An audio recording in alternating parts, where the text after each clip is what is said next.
Hey everybody, welcome to the Insight Cafe podcast. I'm your host, Nikon, and today, I have a very dear friend all the way from the UK, Matt Roberts, and I'm going to introduce you. So Matt Roberts is a trained artist. He is a former international high jumper with a career best of 2.26 meters, and he's also, well now, you're a coach and consultant where he shares insight out understanding with athletes and business people to guide them their own source of flow and peak performance. And I've invited you on the show today because when I first heard your story on Dr. 𝗲𝘀𝘀𝐿𝑎𝑐𝑠e podcast, where you're talking about sports performance and your story, I thought, as a former professional athlete myself, I just thought, well, I have to talk to this person about peak performance and share different perspectives and seeing through it. So without further ado, welcome to the show. Thank you very much. It's a pleasure to be here. Right. So before we go and talk about peak performance, I got to ask about your story because I know your journey as a professional high jumper was not a smooth one. So I'd love for you to just share your story of how you started, what did you learn, and where did you end up? Yeah, so you're right. I was rubbish. So yeah, really, well, my story starts. I think like most people with athletics, it's something that a lot of people do as a kid, and it's a real passion. And I had to stop because I had a growth disease called 𝗥𝘁𝗪𝗃, where your bones grow quicker than your muscles. So I couldn't run without being in pain. And one day my dad said to me, once this had kind of passed when I was maybe 17, what about high jump? You don't know how good you could be. And I think that really planted a seed for me. Like, it was like, yeah, I did really enjoy it. And it kind of set me off on this journey of like, well, I want to see how good I can be. And I got to 19, my PB was 1.95 m. So I hadn't even jumped my head height. I didn't make any age group championships, let alone like the English schools competitions. So yeah, I really wasn't very good. But spurred on by wanting to know how good I could be. And I think there was, this kind of belief there that I could obviously be better. So I met my coach when I was going to university. I improved by 10 centimeters in 2 weeks of training with him. So I was like, oh, wow, this guy knows what he's talking about. And that really was the kind of big sort of push momentum, which, it's kind of like you start pulling on a thread then. Because from that very first experience of that competition, of how I performed, it was so different to the rest of the time. And from that very early point, it was just apparent to me. I was like, well, if I'm going to be any good, I need to exploit everything possible, because I wasn't kind of like just one of these guys just rock up to the track and like physically brilliant. I had the frame, but I didn't quite seem to put it all together. So yeah, it's just obvious. I was like, well, why do I perform so well here and not there? What makes an Olympic champion better? So that was it. It was like the mind seemed to be the obvious answer, and that led me to this journey, which resulted in a couple of surgeries whilst I was at university. It was challenging. And then ultimately I reached, 2010, a couple of years sort of post-university, I was training full-time, training with Olympians, and had this experience where I jumped my best, and in this competition. So I jumped 220 for like, I don't know, the 15th time that season, but it was third attempt. I was really tense, and I said to my coach, why am I trying so hard? And he said, I don't know. And it's funny, it's like such an innocuous kind of question and answer, but it really struck me. I was like, I didn't know why I was trying so hard. So I didn't. Sailed over 223 PB, first attempt. Buggers 226, sail over that first attempt. And I was so shocked. I was so shocked, not that I cleared it, but I was so shocked by how easy it was that I couldn't stop laughing. I was in this competition with, my two training partners who were better than me, beat them. But yeah, the bar then goes to 229, and I couldn't take off. I had 2 attempts. I just literally ran through, because I was just like, I thought it was hilarious. I was like, I've been trying all this time. Like, I've been really trying all this time. And if I just hadn't, it's so easy. And so I eventually, 3rd attempt, I'm like, I'm slapping my face. I'm like, trying to, like, come on, get this smile off my face. I've got to at least attempt once. Run up to the bar, take off, land on the bed, look up, bar wobbles, falls off. So close. And that 229, that's what 2 years later, my training partner I beat in that competition, he jumped to win his Olympic silver medal. So he jumped 228 the year I jumped 26. Then 2011, the following year, he jumped 228. I got a jump wrong in training. I landed on my head, ruptured a disc in my neck, and then subsequently had to have surgery. Could have lost the use of my arm. Had a titanium disc replacement, which basically set my career back to 0. And then it was a couple years of starting from scratch. Eventually 2015, I jumped 225, which, you know, post neck surgery is not too shabby. 2016, I came across an understanding of the mind, which, whilst I didn't grasp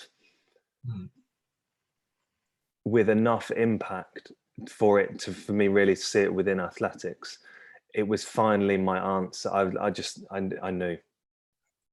I think it was The Inside Out Revolution by Michael Neal. I got given it, and I was like, this is it. This is my answer as to why I performed. You know, I look at all of my PBs, 2.5, 2.10, 2.12, 2.15, 2.19, all of these, and like, they were all like blank spots on my experience, just these effortless moments.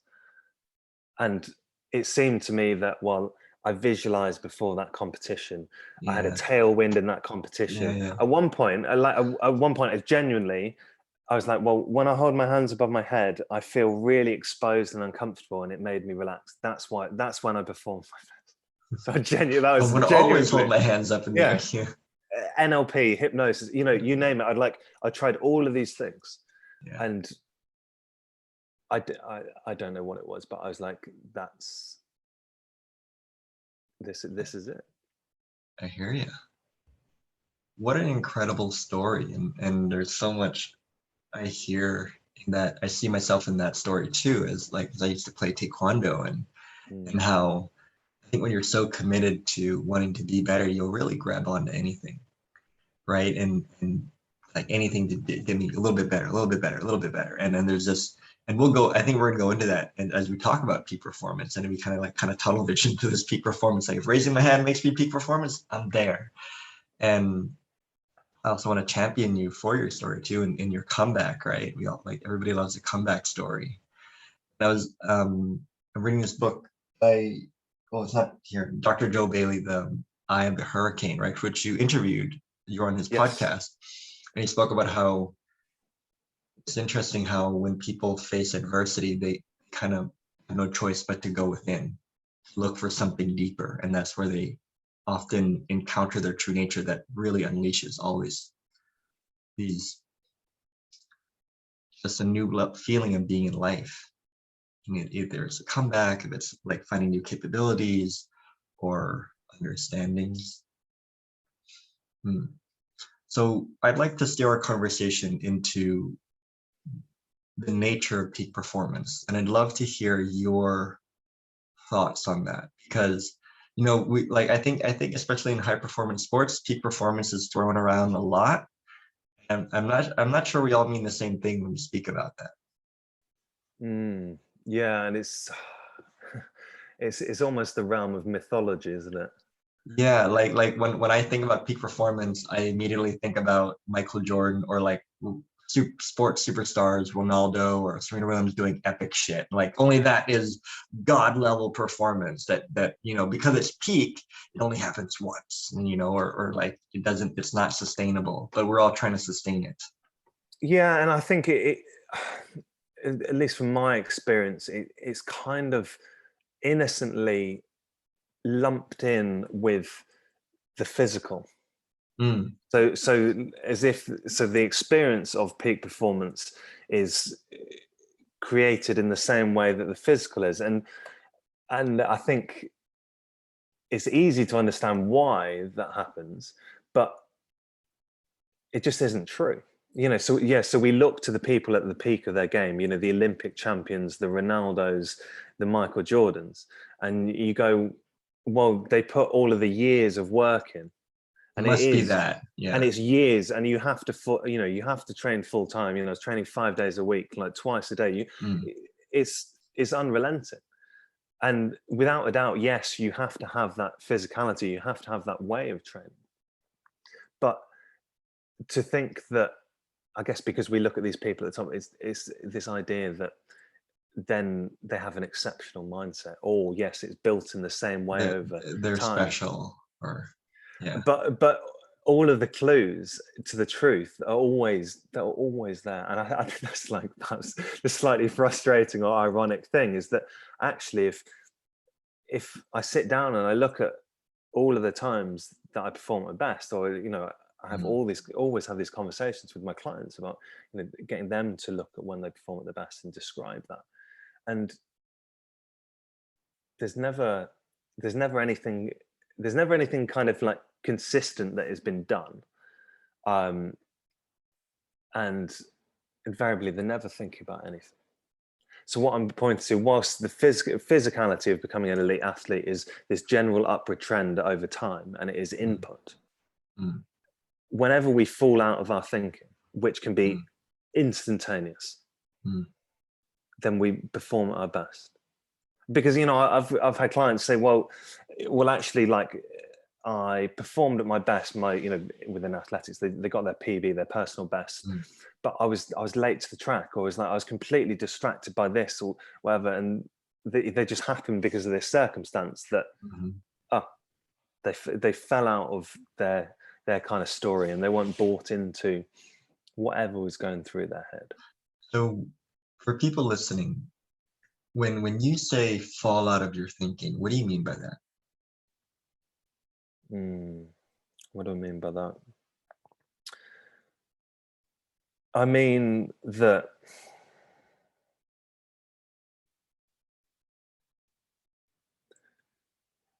when I become much less interested with what's going on in my mind, and it seems a lot less important to me, because there is a correlation there that I've noticed, that whenever I have me on my mind, I don't perform that well. Quotable. You have in your podcast with Dr. Joe Bailey, I wrote it down and I reread it today. You said something that was so impactful to me. You said that answers require space.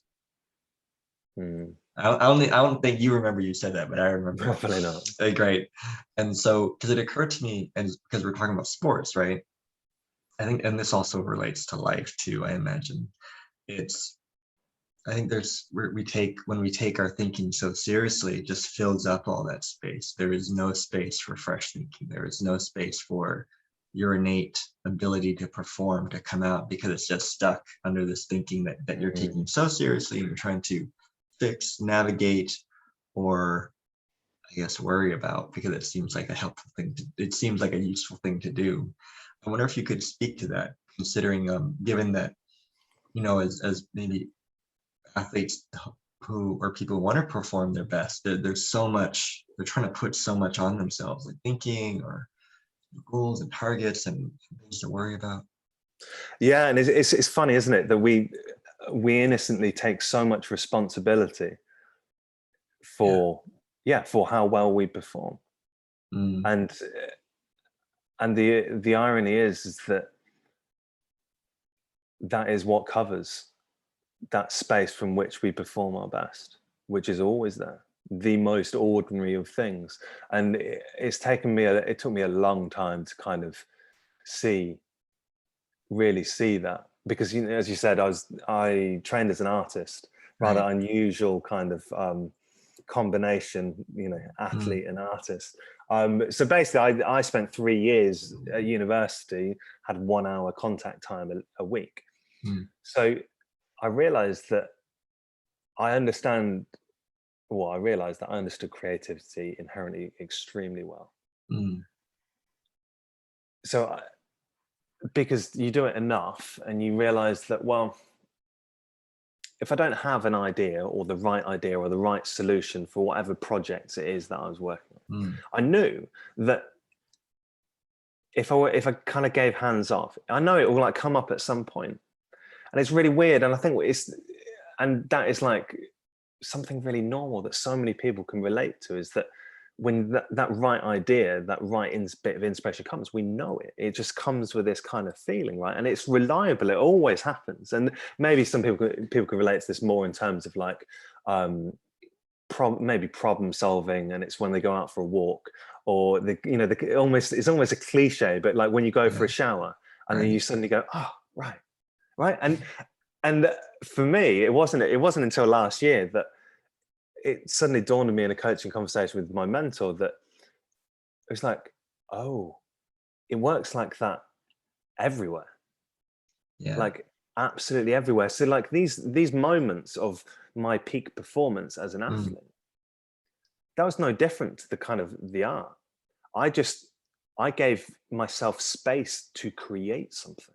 mm, I was so busy in my head trying to control the outcome mm, that there was no space to create anything. I was trying to jump the bar when I was on my mark.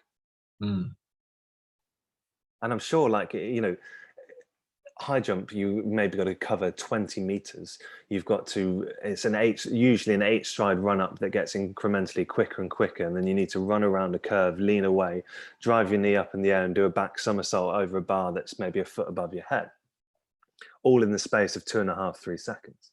mm, Our intellectual mind is not that good. mm.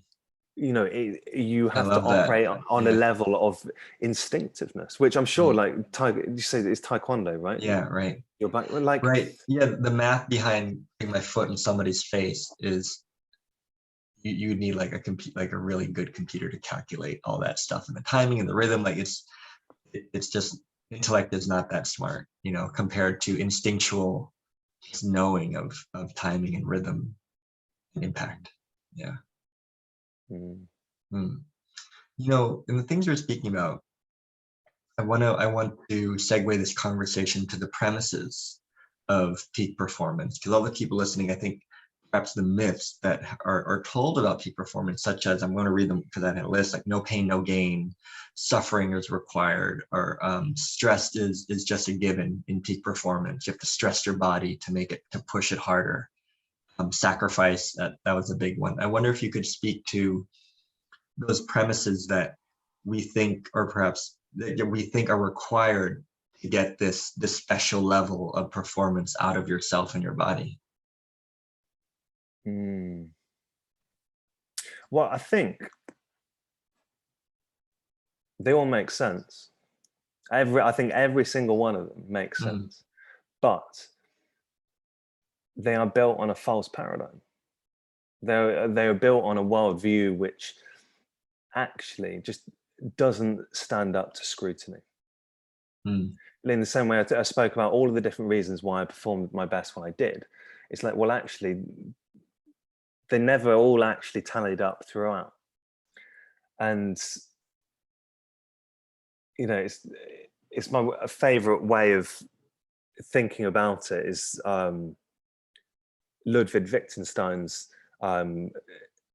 quote that a person can be trapped in a room with a door that's unlocked, that only opens inwards, as long as it never occurs to him to pull rather than push.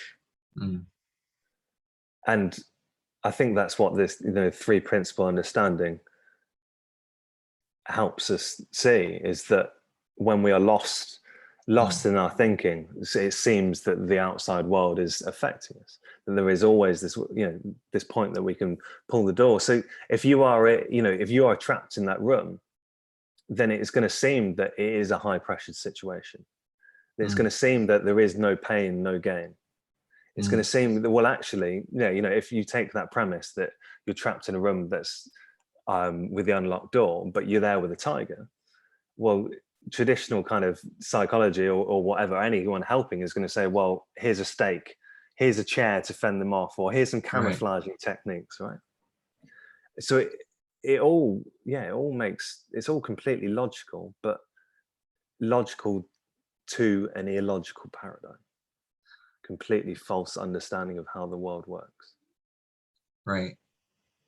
I hear you. What I heard in that was, and that's exactly it, right? If it doesn't occur to you to look beyond those limitations, you'll never see it, because they'll look real enough for you to want to, you said earlier in the conversation, like, okay, if I wore red underwear on that day I won a gold medal, so therefore every single time I compete, I must wear that, you know, or given that pain sacrifice necessary, I want to put my body through as much of that as possible so I can earn the right to win. I think for me, you're right, it doesn't stand up to scrutiny. And I think my version of that story where it kind of came shattering down, I think it was before the Rio Olympic Games, and the Spanish taekwondo team had come to visit Bangkok for training, and through a friend or an ex-girlfriend knew the Olympic gold medalist from the Spanish team, and we went out to a bar. And hanging out with this Olympic gold medalist was like, oh my God, I'm going to hang out with this like demigod, you know, oh my God, Olympic gold medalist, he must be perfect.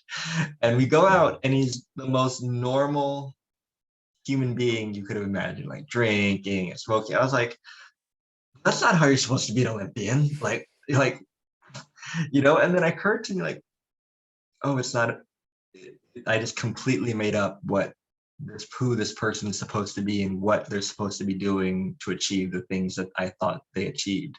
They were just so incredibly ordinary that it pissed me off at how ordinary it was, because it made me think, why am I trying so hard when this guy is so ordinary? And which leads me to my next question is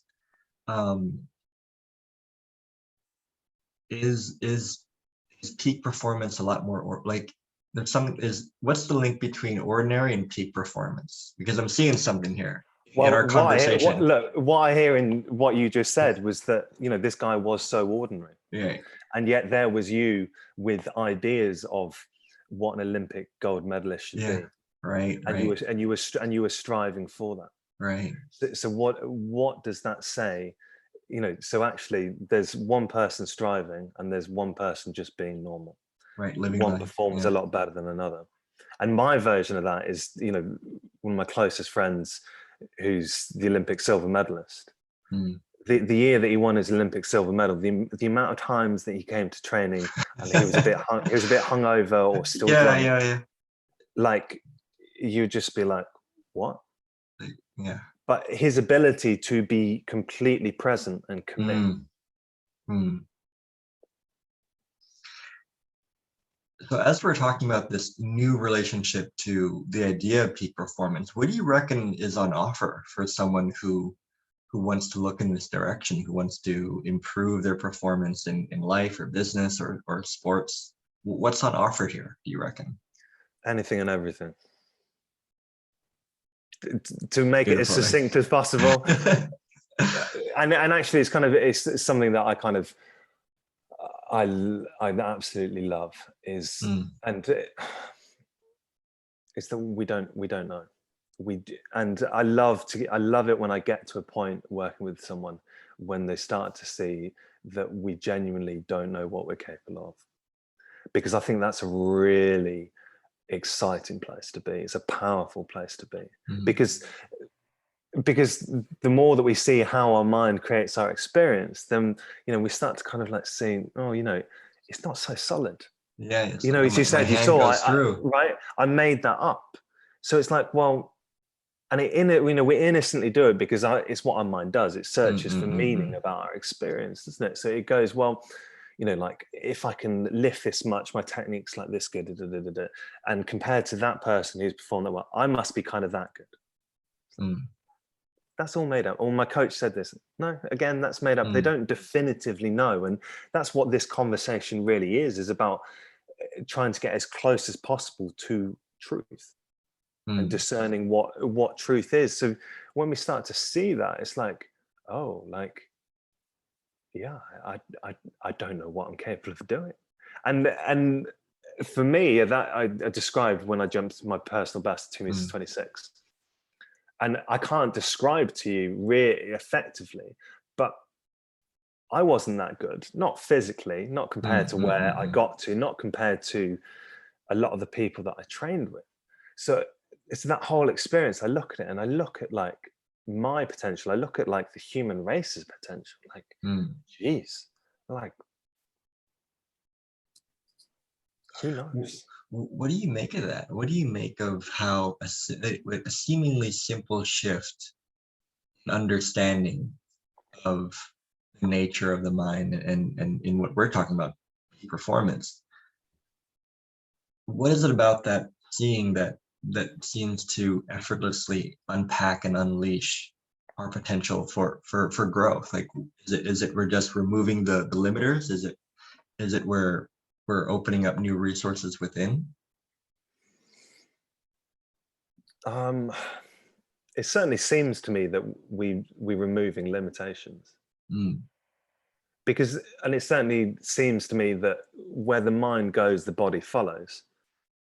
Right. So if we already have a definite idea of what we're capable of doing, whether that's realistic or not, well, you've already put a limitation on what, you know, on how good you are, or what what is possible for you. And, you know, and as we kind of spoke about earlier, it's just not the intellectual mind's job when it comes to performing. And I don't care what you do, whether it's you're a dancer, an F1 driver, a business person, whatever. It's a brilliant tool, but it's just not. It's really not the best resource.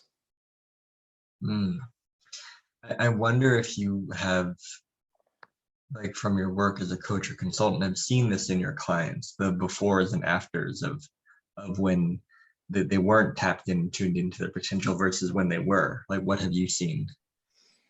Yeah, I mean, one of my clients came to mind. She was really struggling with, she was a multi-eventer. So she really struggled with, well, if one event didn't go well, like that would hang over with her before performing the next. And, you know, comparing herself to other people, didn't think she was as good. You know, it's one of those ones where I'd spoken to her for less than 2 hours. And then her next competition, she got an overall PB and won a medal at a national level. And I think just because she got out of, managed to, I think because of an insight into how her mind worked, you know, those stories still came up, but she didn't take them as seriously. I love that. Yeah. So instead of, you know, like, so it's like, oh, it drops away. Yeah. So instead of like maybe other parts, like, okay, you have to change it and you have to do all these things and overcome it, but what you're pointing to is simply not to take those things seriously, to drop out of your thinking, as we said earlier in the conversation. And I think it's almost less than that, isn't it? Because it just will fall away by itself when we work in line with how our mind's designed to work. And, you know, and sometimes it takes longer. Another guy I worked with, he was struggling to finish races.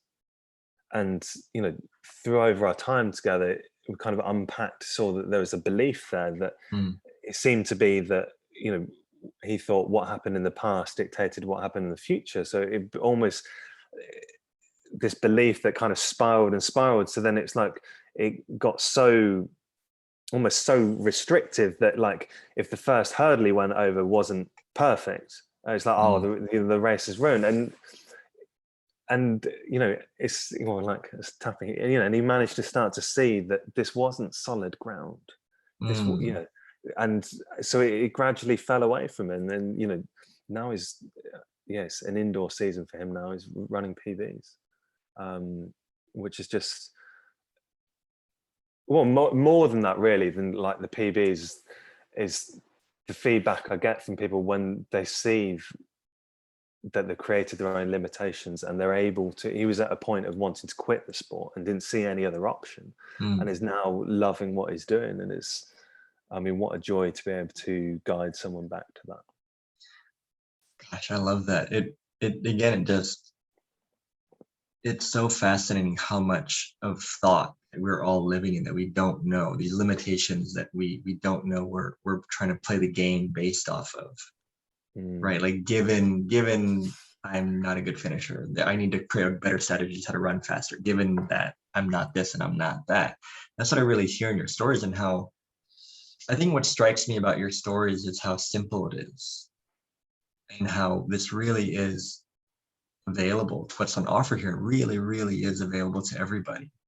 And it really strikes me how we don't know how much it is available to us, because we haven't even begun to scratch the surface of our potential, especially with peak performance. Yeah, and I love what you said. What I kind of hear is that, well, look, if you want to perform at your best, you need to make sure you know what the rules of the game are. And unfortunately, we're all born into a game which we don't even realize we're in, and we certainly don't know the rules of. And some people seem to be able to naturally find their way through that. So what are the rules of the game? If you're an athlete or a business person, right? And I'm like, okay, you tell me there's these rules. Like, what are the rules? What are the rules? You put me on the spot. What are the rules? I mean, I think the simplest way that I could boil it down is just the fact that our experience only works in one direction. That it goes from the inside out. And whenever it seems to be that isn't true, then that's where we potentially getting in trouble. That's where potentially we become a puppet to our circumstance. And when it comes to peak performance, and you want to perform in a stadium full of 90,000 people, and there's, the competition that happens once every 4 years, the gold medals on the line, that has massive impact. So if you can be in that environment and work in line with your true nature, which is that, well, nothing has the power to make you feel a certain way. If you truly see where your experience comes from, then you have complete freedom to perform however you want. But if not, which, is it's the natural thing to do, is lose sight of that, then, you're probably going to get pretty busy in your head around like, oh my God, look, all these people, this is really important today. The sentence that really struck me from what you said is like the freedom to perform however you want. Like, how incredible is that? I think that's what we're all secretly going after. There's just the freedom to play and perform however you want in any circumstances, in the boardroom, and at home, on the field. And and isn't this why we love sport? Right? Isn't this why we love seeing, for me, the person that comes to mind is Usain Bolt. These moments of just complete peak performance, and it's completely captivating. And it always has been for me with athletics, because I think it connects to our sense of possibility, because they're only human at the end of the day. Yeah. So I think what those people experience and do there is only a kind of mirror or reflection of what we can experience in other ways, other contexts.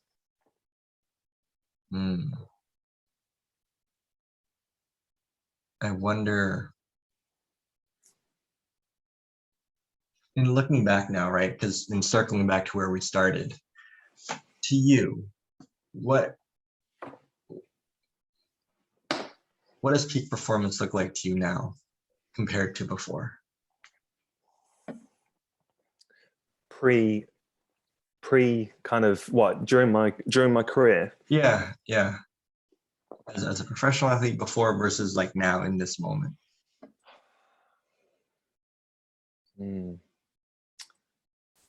It seems to be a lot less about me. And that's one thing I really Quotable. I Peak really performance is not about you. No, but it's T-shirts. one thing I really don't miss. You know, it was all on me. When I performed well, it was all about me. Whereas now it's like creating art. I just kind of, the more I take my hands off and know that something will create. You know, I haven't sat down and planned this. Yeah, it's not planned. Right? Because I know like inspiration, it will come, and it's the same in everything. So, and I think that's what's really cool about that, is that it means that I get to take slightly more of a back seat and enjoy it a hell of a lot more. So when I look back at my career, it's with almost a little twinge of kind of like regret. I look at points of it and go, I wish I could have enjoyed that more.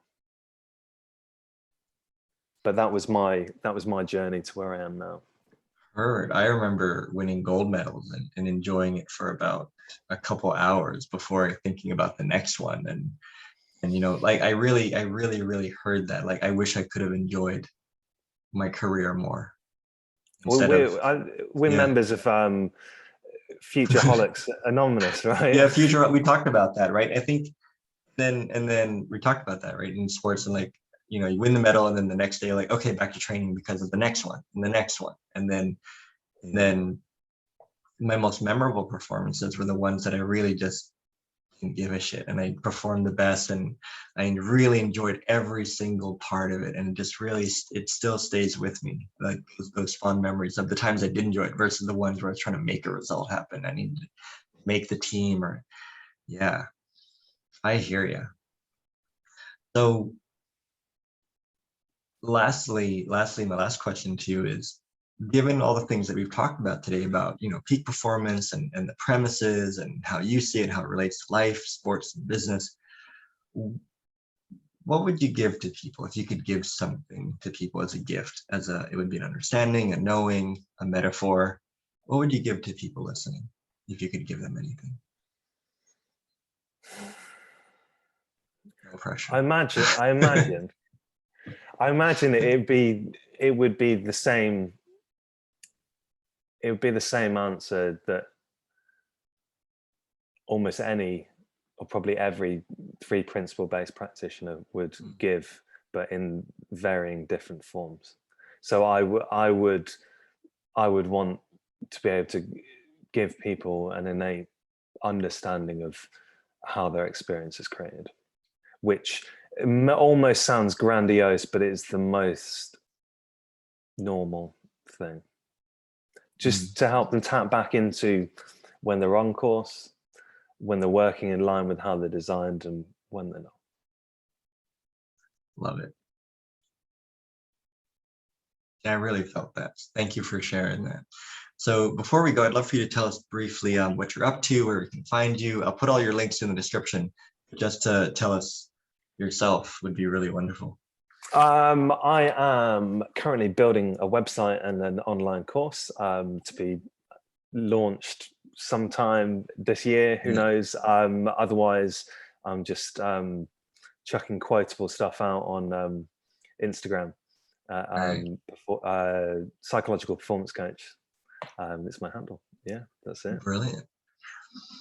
So thank you so much for coming on this podcast. I have fresh insight about peak performance, and I think my favorite thing from today was just appreciating the ordinariness of peak performance and how it's already within us. I think most of my life, the premise has been, I need to do A, B, C, D, and then I'll get to this peak performance for like a moment. What I'm hearing from this, reflecting from this conversation, is like, wow, like stuff has always been in me all the time. You're telling me, you know, like, and I love that we can like capture this conversation, just give it away to people so that they too can look within to find it, what's always been there. Absolutely. And what will always be there too. 100%. All right. This is brilliant. Thank you so much, Matt. I'm going to stop recording. All right. Thank you, everybody. And we'll see you next time. All right. Bye. Bye.